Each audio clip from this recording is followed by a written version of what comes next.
All right, good afternoon, everyone. This is Molly Nicholson, the Public Information Manager of the County of Orange. Thank you all for joining us this afternoon for today's call.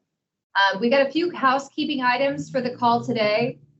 Today's call, as we mentioned, is for members of the media. If you are a member of the media, obviously you can ask questions.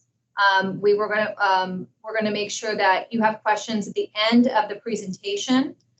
Doug Beck, who's our Director of Care Coordination, is going to be speaking and presenting. As you can see, this is going to be recorded, and so this recording will be put on our YouTube channel later on. So if any outlets need to slice and dice it, you can welcome to do that after the fact. Obviously, we're available for questions for Q&A afterwards. Doug is going to give a PowerPoint presentation, and afterwards you can ask questions, and you do so by raising your hand in the Teams chat. So it's right in between the view menu and the people menu, where it's got like a little hand up. So if you want to go ahead and ask a question at the end of the presentation, you are more than welcome to do so. In chat, I have posted the point in time count results, which are on our social media feeds too. So if you want to go ahead and take a look at that, you can go ahead and do that. It also contains our 2019 and 22 counts if you wanted to have that for points of reference as well. So do take a look at that. If any questions we don't get to, or you need any follow-ups, you can obviously follow up with me, Molly Nicholson. I know most of you know how to get a hold of me. But I also want to introduce people at this webinar. We have a tight shot for those on TV, for Doug. You're going to hear just voices in the background, but I can assure you they're in the room just like myself. Frank Kim, our CEO of the county, is here. Lily Simmering, who's our Deputy County Executive Officer, is also in the room. Dylan Wright, who's our Director of OC Community Resources. Julia Bidwell, who's our Director of OC Housing and Community Development. And Jessica Witt, our Director of Government and Community Relations, is also in the room for any questions that you might have. And with that, I'm going to go ahead and hand it over to Doug. Thank you, Molly. Thank you, everyone, for giving us some time today to review the 2024 point in time count results. Before we get started, I'd just like to thank all the different groups. The point in time count, as many of you know, is an exercise that really happens over the course of really a full year. The point in time count is a federal requirement that every continuum of care executes a point in time count. So Orange County, the County of Orange, is the administrative entity of the Orange County COC. As I mentioned, this is an effort that is not just a county effort. It's led by our Continuum of Care, but really is something that an exercise that's done over the course of a full year. Leading up to the count, our office at the county works very closely with all 34 cities, the Continuum of Care Board, the nonprofit community, to ensure that we have prepared appropriately for the point in time count. What that includes is large efforts around identifying locations where people experiencing homelessness are often habitating, to ensure that during the unsheltered count, the survey is conducted and volunteers go out and they are going to locations that are well known and ensure that everyone who's experiencing homelessness is surveyed during the nights of the count. As I move through this slide deck, the first thing I think is incredibly important for us to mention is to take a second to discuss the methodology. So for the 2024 point in time count, this is the third consecutive Orange County point in time count where we've utilized the same methodology. And what's important about that is a couple of things. Our methodology aligns with national best practices. It's a survey-based methodology and ensures that we canvass the entire county. So what that essentially means is that teams of volunteers for our unsheltered count go out and canvass the entire geographic area of the county and they conduct physical surveys with people they come across to understand if those people are experiencing homelessness or not. So the results that you'll see in a few minutes represent people that were counted. There's no extrapolation, and we minimize the amount of observation based count that we do. So additionally, what I'd like to mention is that this year, our point in time count, the volunteer participation was at an all-time high. This is exciting because it shows that more and more of our community is interested in what homelessness looks like here in Orange County and how we can improve it. It also helps in a very specific way to ensure that we had enough volunteers go out into the community and ensure that the results that I'm about to show you are valid. So as I move forward, here is our high-level results. So the 2024 point in time count counted 7,322 individuals in Orange County. This number represents a 28% increase from our 2020 count. When we break down the count to unsheltered and sheltered totals, you'll see here that the point in time count discovered 4,173 individuals experiencing unsheltered homelessness. This is a 37% increase from the amount of people experiencing unsheltered homelessness during our 2022 point in time count. The 3,149 people counted as experiencing homelessness in our shelter during this count is a 18% increase from the amount of individuals counted in shelter during our 2022 point in time count. As we pause and take a look at this data and see a 28% increase from 2022, I want to first say that this data, as many of you know, the point in time count was conducted at the end of January. We've been working for the last 3 months on compiling the data from that week. And we've just finally been able to get this data together and really only had about 2 weeks to look and analyze this information, really not allowing us for a full final report.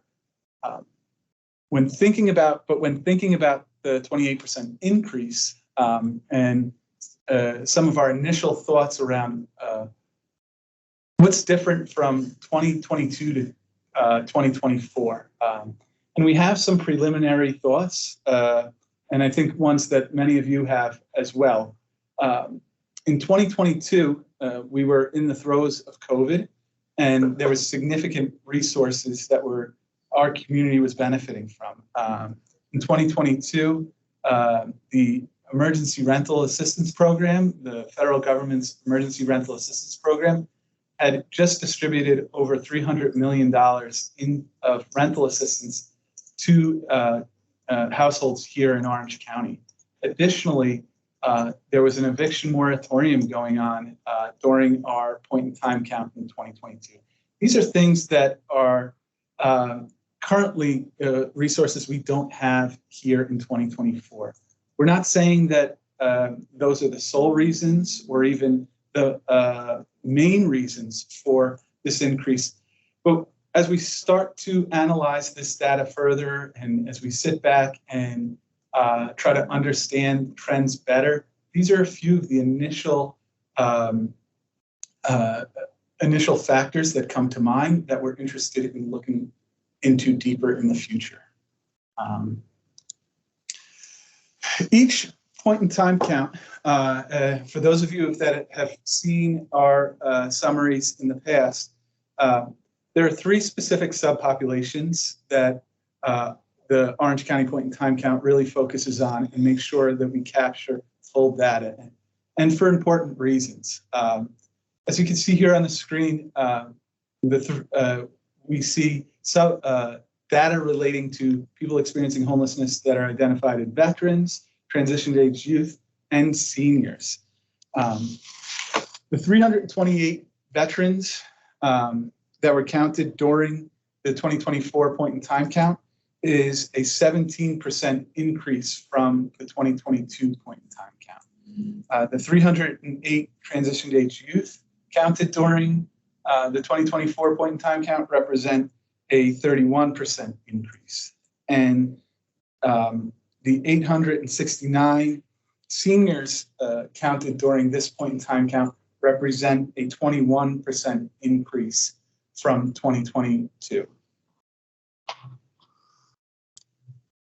So as we start our initial evaluation and understanding of our point in time count results, specifically trying to get a better understanding of why do we see a 28% increase over the last 2 years, there were a few other questions that we've asked ourselves. And one is now that we have 3 data sets that we can compare apples to apples, we looked at stretching, taking a look back not only over 2 years, but over a longer period of time, looking at the data over the course of 5 years.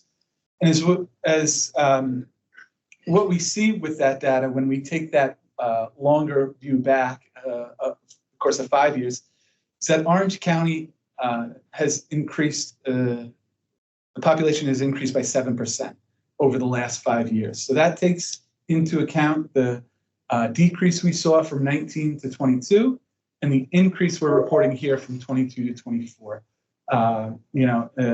On average, we see a 7% increase.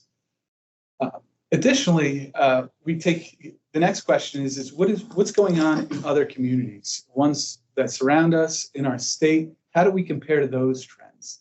And as you can see here on this data, on this slide, we looked at point in time count results over the last 4 years from 2019 to 2023 compared to our surrounding counties, LA County, San Bernardino County, Riverside, and San Diego. Those 4 counties combined see a growth rate of 29%, and compared to our 7% growth rate.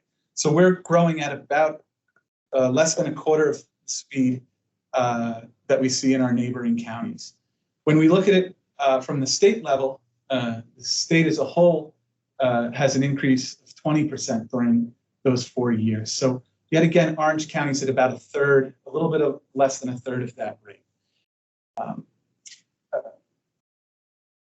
A big piece of this, and what we see here at the county is over the last 5 to 7 years, there's been significant investments in our homeless service system, from increases in efforts around outreach, bringing on a significant amount of shelter beds into our community, increased permanent housing opportunities, specifically permanent supportive housing opportunities, a big investment around providing supportive services to individuals experiencing homelessness, both on the street, in shelter, and in permanent housing.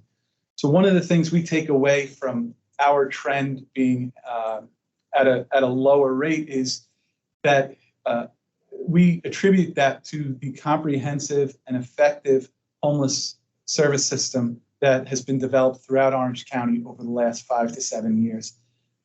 And believe as well as if we did not have that program, that extensive system, that we very well might have been growing at some of the speeds that we see at the state level and in our region. An additional data point that we found is interesting is that almost half of the folks that were surveyed during the 2024 point in time count reported that they're experiencing homelessness for the first time in the last 12 months. For us, this is telling data because it provides us with a little bit of a context of who exactly is on our streets now. And many of our services are geared towards people experiencing chronic homelessness. And not that we're saying we believe that we should make a shift in that by any means, but it gives us a little bit of an idea that into how the demographics on the street might be might be changing. Additionally, for the first time, and we don't have it in on the slide here, but you will see in our summary that we post on our website that goes into further detail. For the first time in the last 3 point time counts, we're seeing for the very first time a decrease in the percentage of folks that are reporting that they're experiencing chronic homelessness on the streets. This is a trend that we are interested in continuing to follow. We believe that the efforts around the development of permanent supportive housing, which is specifically geared towards providing permanent housing to people experiencing chronic homelessness, may have played a role in that decrease. Additionally, the efforts of our outreach teams identifying folks that are experiencing chronic homelessness and targeting them for shelter opportunities, our coordinated entry system being implemented more broadly throughout our homeless service system. That coordinated entry system emphasizes and prioritizes people that are experiencing long lengths of homelessness. We're interested to see if these are some of the reasons that we're starting to see that trend of that was identified here in 2024 of the percentage of people experiencing chronic homelessness decreasing. And we're interested to see if that will continue. Additionally, you'll see in our summary, which you see up here on this slide, which we think is really important and we're interested in sharing. Here at the county, as we sort of continue to look into and understand the point in time count results, essentially that process includes us really trying to evaluate our entire system and to understand what areas are working, what areas are effective, what areas do we need improvement, is our investment into shelter, seeing dividends. We know that there's been a lot of questions publicly about should communities be investing in shelter? Are they just warehouses? And what we saw, and this is a good example of that, we looked on, happened to take one specific day in April where we looked at the individuals that are staying at our two county-operated shelters, Yale Navigation Center and Bridges at Kramer Place. And we looked at the folks that were in there, and a couple of things. What we've seen over time is that our shelters, like so many of the shelters throughout Orange County, they're constantly full. People experiencing homelessness are willing to accept services. They're interested in accepting services, and we're seeing that because they are accepting services and they're going into our shelters. Additionally, for this particular slide, what we're displaying here is that 72% of the people in those two shelters on that day, which consists, that 72% consists of about 470 people. Those 72% of those people at that moment had done everything they needed to do in order to be matched to housing. They're on the coordinated entry list. They worked with their shelter case manager. The shelter worked with them to make sure that they had gotten all the paperwork together, any type of identification together. Every step that is required to get connected to housing, 72% of them had completed all of those steps. Then when we looked at, okay, of those 72%, how many of them were connected to housing and just waiting to move in? And this is where I think the loudest takeaway comes into play. When we looked at those 72%, only 1 out of every 12 people were actually connected to a permanent housing option at that moment, meaning 11 out of 12 of those 72%, they had done everything they could do to be connected to housing, but there wasn't a place at that moment for us to place them.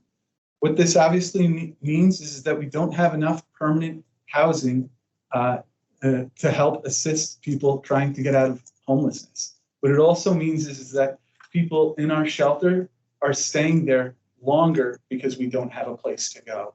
And then additionally, what that means is because people are staying there longer, because there is not a place for us to house them, other people are prevented from accessing our shelter. So it's a real backlog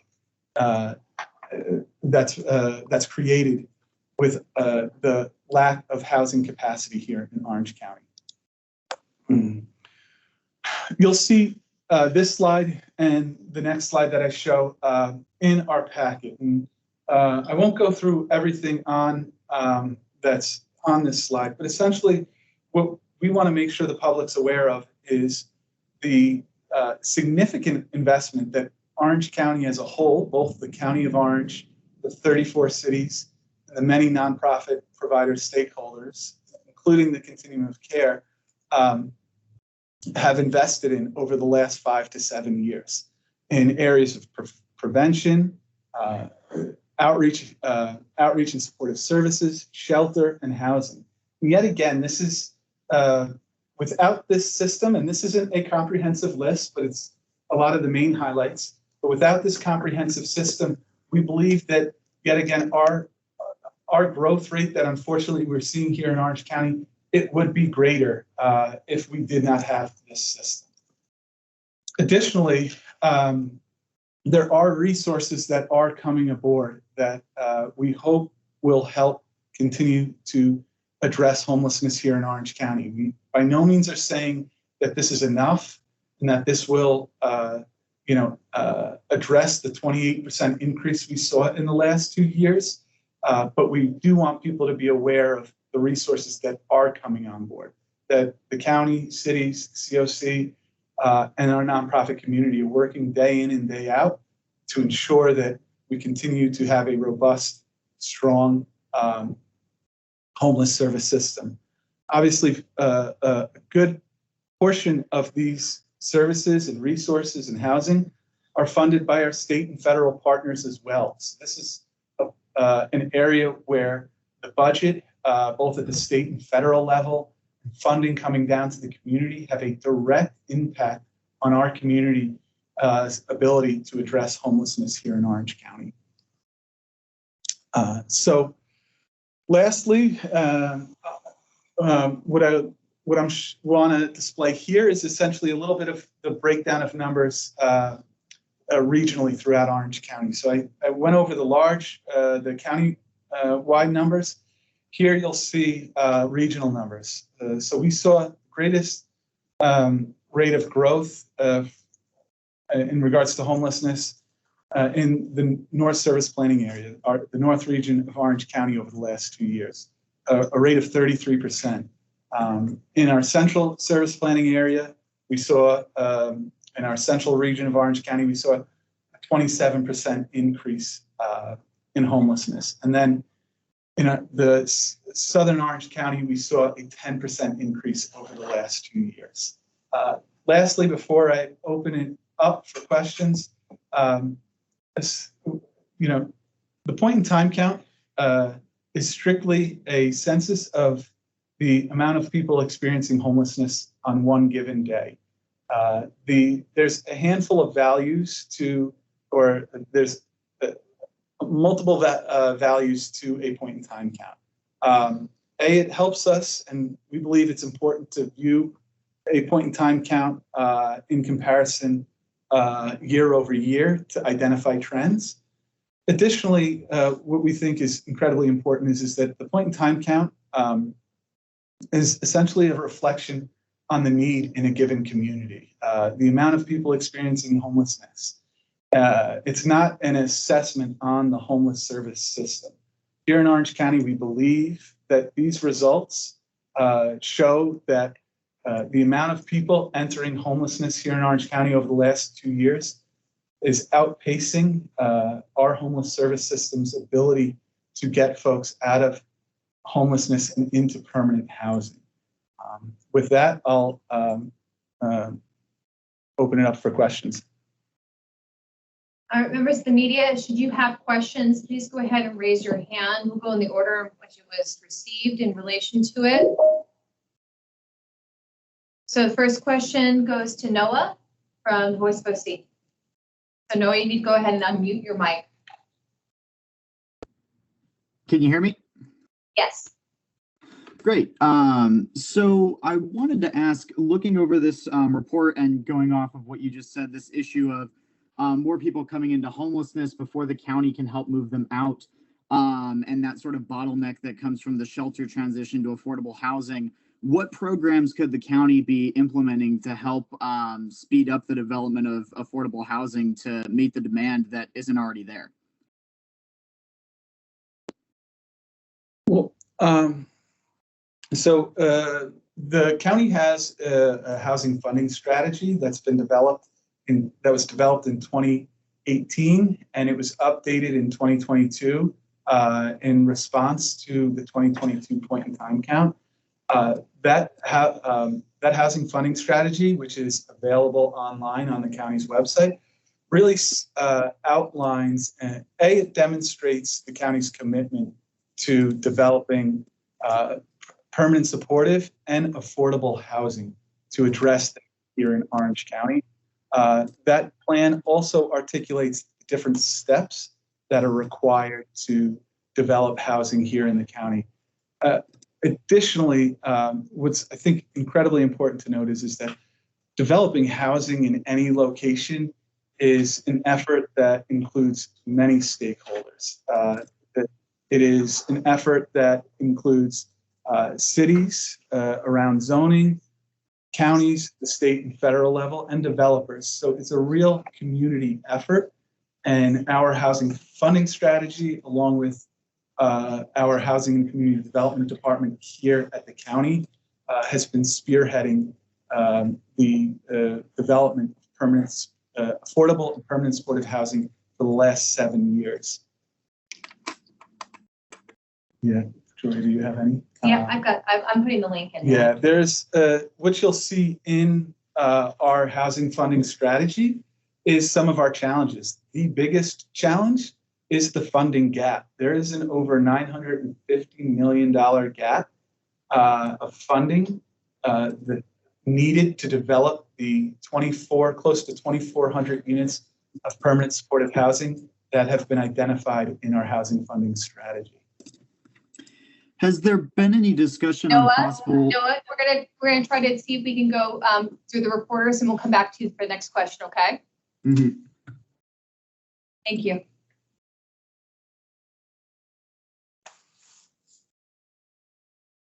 Ozam, you have a question? Yeah, I have two questions. First, curious, does the county plan to go after more home key funding to convert motels into housing? That's my first question. And then the second question would be, food bank leaders are coming together to address kind of the food cliff, which they say also has been impacted by the decrease of COVID, increased benefits.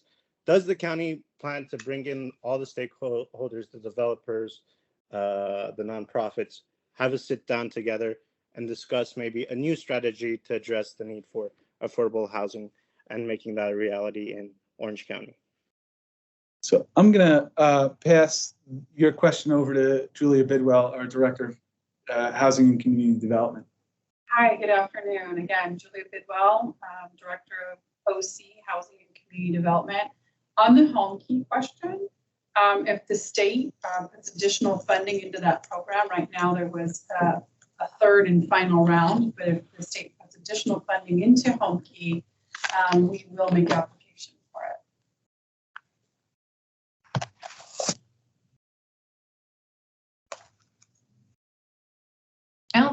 I don't think with the question related to the food banks, I think it's something we'll have to come back to you on in relation to that. So if we can go to the next question with Terry.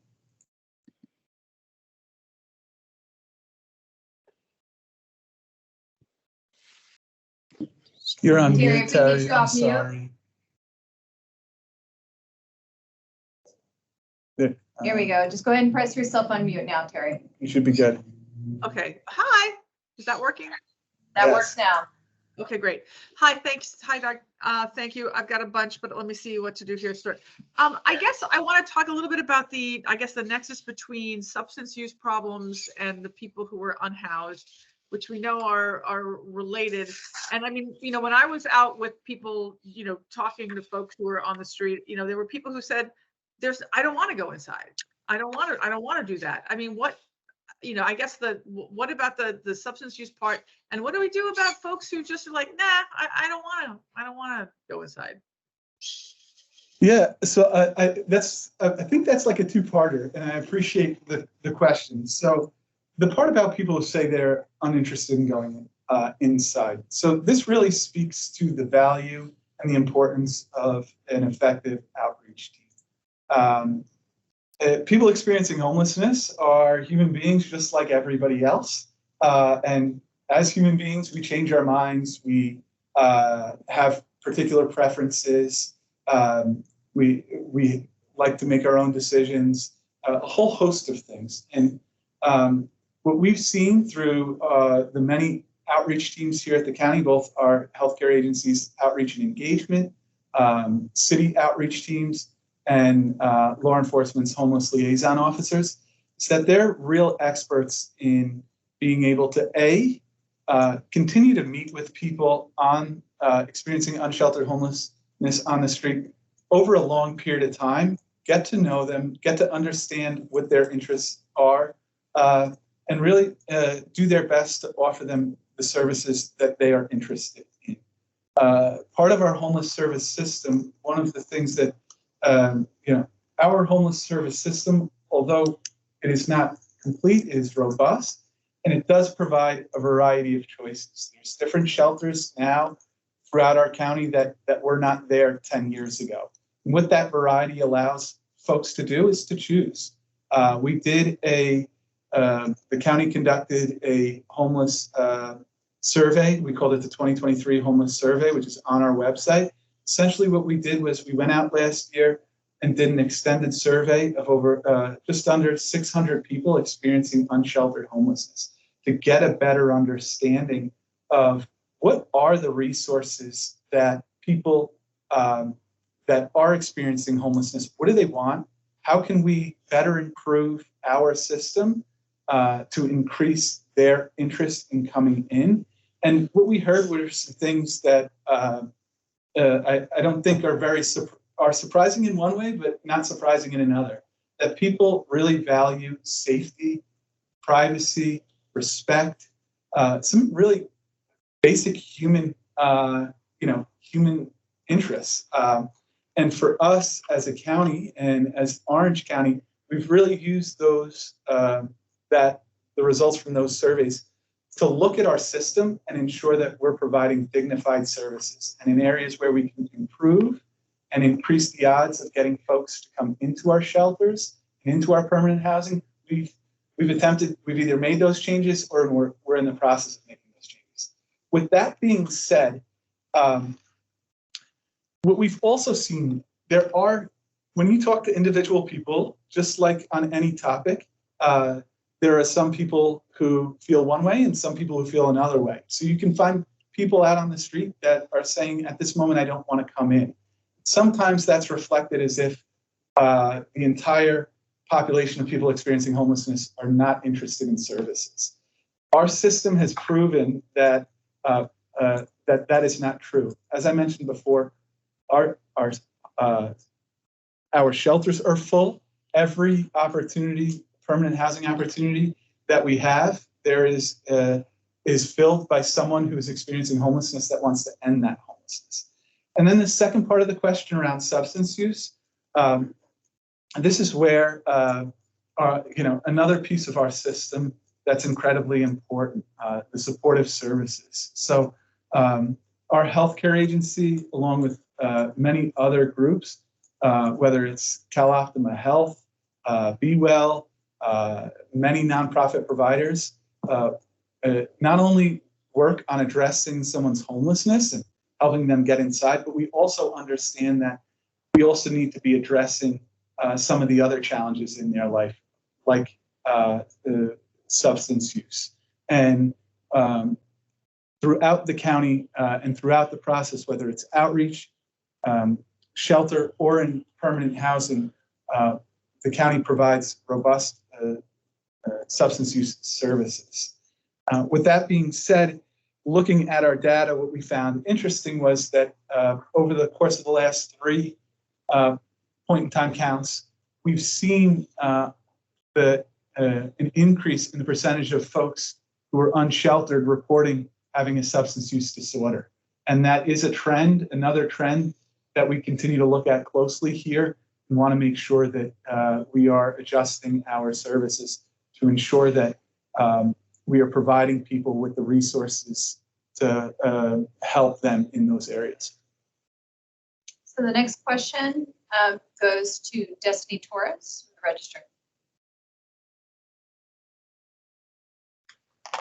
Okay, cool. Hi.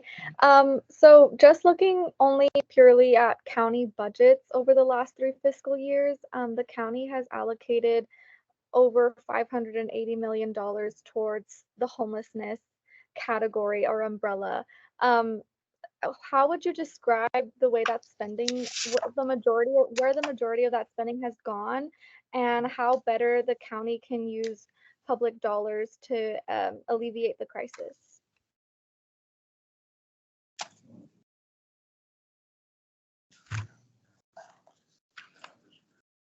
We just provided those numbers to the Register not too long ago as you provided that inquiry. So that's something that obviously we're going to need to take a look at a little bit more closely to give you an answer in relation to it. As you guys are aware, the summary is also something that's very preliminary in relation to it. So if it's more kind of a policy discussion or where a resource allocation component, as you can imagine, our Board of Supervisors is going to have some questions in relation to that and have to make some policy decisions. So I would say that'd be something that we're going to have our board take a look at and examine a little bit more closely. But again, as Doug mentioned earlier, this is something data set wise that we've had for about 2 weeks.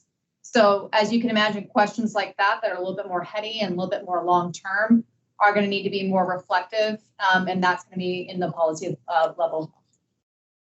Yeah, hi, and this is Frank Kim, the County Executive Officer. My short response to that question, Destiny, is that many of the programs that are part of that cost analysis is related to the federal service programs that the homeless individuals are eligible for, whether it's CalFresh, right, or it's Medi-Cal or other programs such as that. So a large portion of those costs are not ones that are discretionary. The areas where the county is investing its general fund dollars in a discretionary way relate to the 2 shelters that we operate, the outreach programs that are targeted toward the homeless. You've heard about the Blue Shirts and the outreach and engagement team, along with housing navigators and other supportive programs that we put in place.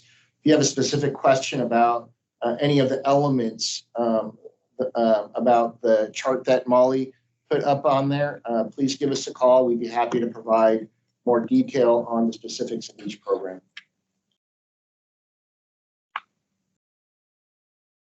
So we can go to the next question, which would be Noah. Hi. So I wanted to go back to that $950 million gap you brought up before regarding housing development. Has there been any discussion amongst county staff about possibly floating a bond or something similar to that to cover the costs of that development, similar to what Santa Clara County did back in 2016, which I think was also for $950 million in affordable housing? Yeah, this is Frank Kim again. I think what's important is that in the County of Orange, right, there's 4 housing authorities, of which Orange County Housing Authority is one.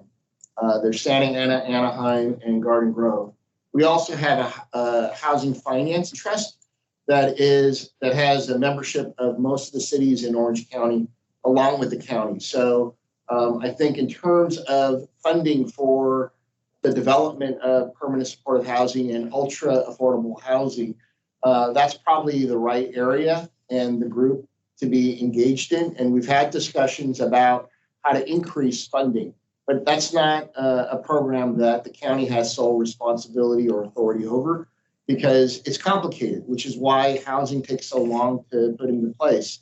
Much of the land use authority resides with incorporated cities. We're all bound under various state rules and processes.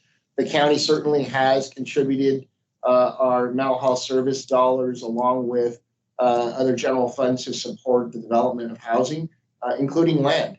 So we've been very engaged. We're proud of the work that's occurred so far, but absolutely the $950 million number is a county-wide number, and it identifies the large gap that exists between what is needed and what is available in terms of a resource. So I think what you'll see is that as opportunities come forward for housing projects to move ahead, the county absolutely will look at each and every one of those very carefully, but we're not the only funding entity in the county, but we absolutely have a role. Thank you. So the next question goes to Hosam from the Voice of OC.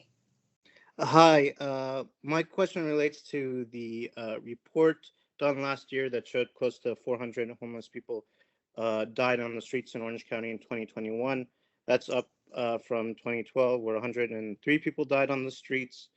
How big of a concern is it that more people will be dying on the streets with the increase of the number of people living on the streets in Orange County based off of this report? And how much is it a priority of the county to make sure to stop these types of deaths from happening? Yeah, it's incredibly concerning that people are passing away while experiencing homelessness. I don't think there's no one deserves to pass away without a home. I think it's incredibly undignified, and we are working as a county and as a community incredibly thoroughly to try to house as many individuals as we can. You may be aware that the sheriff has a task force looking at reviewing homeless deaths for people experiencing homelessness. I am a part of that. Many key county stakeholders are a part of that from different departments and different community groups. I think that number combined with the increase that we see here should continue to be a call to action for our community and any community to continue to invest both funding, resources, and energy to ensure that we could help people, A, get housed, and B, get housed in a healthy, dignified way. So the next question is Destiny, and we'll have Noah after that. I'd like to see if we can get other outlets who have not asked any questions after the Voice of OC and the Register asking questions. If they want to ask questions, we'll put them to the front of the queue. So Destiny, here's your next, your questions. Your floor is yours. Cool, thank you. So the report also lists out, additional shelter beds that have been made available, additional units that have gone online, and some programs and resources like the street medicine programs are available to people as well. So with this increase in the past 2 years, what's not working? Is there anything in particular that the county can be doing differently? I'll have to go back to the need for housing. I think that is the most important takeaway. We have services, and we have providing folks that are experiencing homelessness, both on outreach and in shelters. And as I've mentioned before, we've done everything we can to make people fully qualified for housing. We just don't have the housing to place them in. It's really an issue of housing capacity at this moment.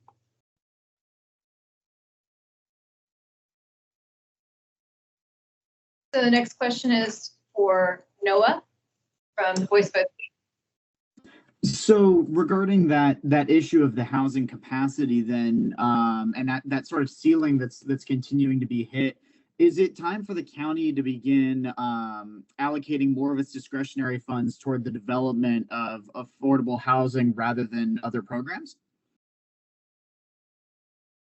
I think this might be something that Frank can talk about, but again, this goes back into the policy realm in relation to it, and the staff, obviously, that's a policy discussion that the Board of Supervisors would have to have.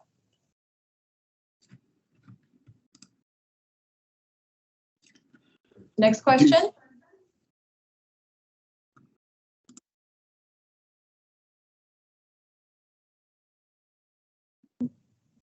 Hello. Again, going back to one of my first questions. So the county has not decided to kind of bring in the stakeholders, bring in the developers, bring in community groups that have been advocating for homeless people to have a sit down and kind of reassess the approach the county is taking towards solving this issue? I'm not sure I fully understand the question. What I can say is that there's a handful of forums that the county is working with stakeholders outside the county structure. Specifically, a Commission to End Homelessness, which is a board-appointed advisory group that has 21 high-level stakeholders that meet every 2 months to discuss and advise policy around homelessness up to the Board of Supervisors. Our Continuum of Care, the group that is responsible for conducting this point in time count, meets monthly. And when I mention even the commission, and now I mention the Continuum of Care, when I say monthly, that's the general board meeting. There's so many other subcommittees and activities open to the public that both the COC and commission work very diligently in broadening the group that comes into that circle to ensure that solutions around addressing homelessness are a community-based solution. We also have our Housing Finance Trust that is another avenue that shows the collaboration going on around addressing our housing resources that bring together city, county, and other stakeholder groups to really discuss solutions, combined resources, and collaborate on these issues. So I don't know if I agree necessarily that that effort hasn't taken place. I actually strongly disagree with that. Yeah. Okay, well, if the state doesn't put more funding towards HomeKey, will the county use discretionary funds to maybe start buying motels and partnering up with cities to kind of convert them? How effective have the HomeKey projects been in developing affordable homes? I think, again, this is a policy question that obviously needs to be brought up with the Board of Supervisors in relation to it. And this is a preliminary report with their summary. So any questions related to policy in action would actually have to go to the board offices for that. Why weren't any of the supervisors invited onto this call to maybe answer some of these questions? You are welcome to make a phone call to any of the supervisors in relation to these questions. Obviously, they've been briefed in relation to the point in time count summary. So this is obviously a call on the report itself and some of our preliminary findings from it. So you're talking to staff right now. Yeah, my question is how come it wasn't organized to have supervisors to maybe answer? Again, the supervisors have been briefed on this. So if you'd like to go ahead and ask any of the supervisors any of your follow-up questions that are policy related, you're more than welcome to do so.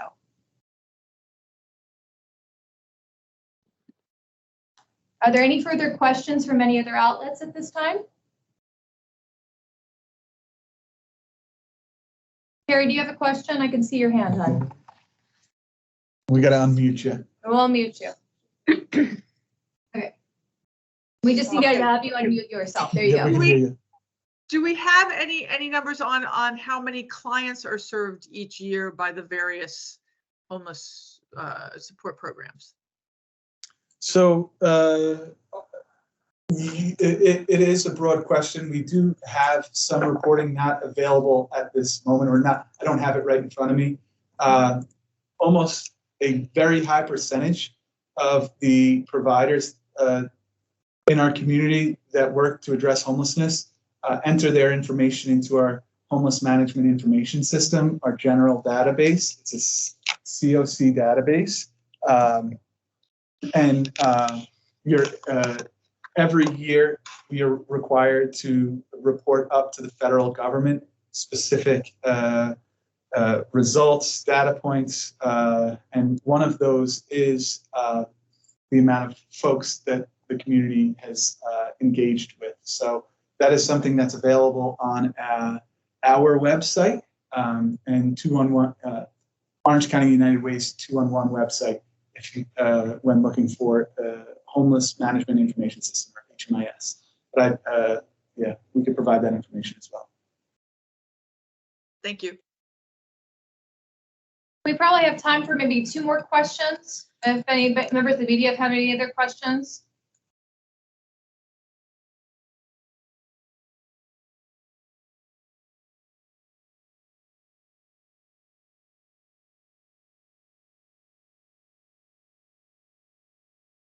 Okay, so hearing none or seeing none, what we're going to go ahead and do is wrap up the call at this time.